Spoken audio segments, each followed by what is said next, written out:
Hi, I'm Chuck at Inline Tube, and today we're going to show you how to install and set up your calipers for your rear disc conversion. With the rotor and caliper bracket already installed, locate the two metal slider sleeves. Using your thumbs, press the sleeve flush against their tabs to allow the caliper to be installed into the caliper bracket smoothly. Before installing the caliper into the bracket, you need to make sure that the pads are installed correctly. The inboard pad has a special clip that snaps over the piston and rests in the groove. The pad has notches that the clip fits into. Once you have installed both pads in the correct position, carefully take the assembled caliper and slide it onto the caliper bracket. The bleeder screws and spring should be at the top with the caliper on the rear of the axle. It may be necessary to retract the caliper piston to allow the brake pad to clear the rotor. To retract the caliper piston, remove the spring from the emergency brake. This might require the use of a flathead screwdriver. Now, remove the gasket, nut, and its lever.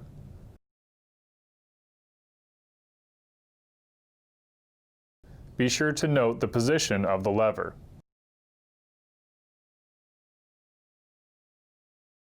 To move the piston in or out, put the hex nut back on and tighten it down until it reaches the black nut.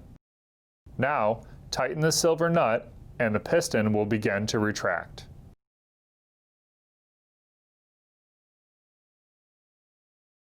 You can also use the lever to adjust the piston depth. It might also be necessary to secure the black hex nut using vice grips as you loosen the silver nut so that the piston does not slide back out.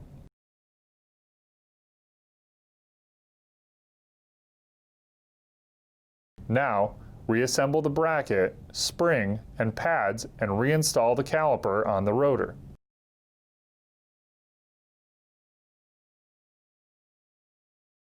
To secure the caliper into place, insert one mounting bolt through the top and another through the bottom of the bracket, then finger tighten them into place.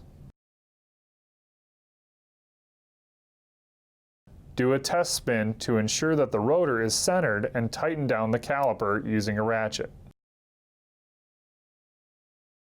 Finally, we will set the emergency brake. After removing the spring from the caliper, spin the rotor and press the lever in until you can no longer spin the rotor when the lever is engaged.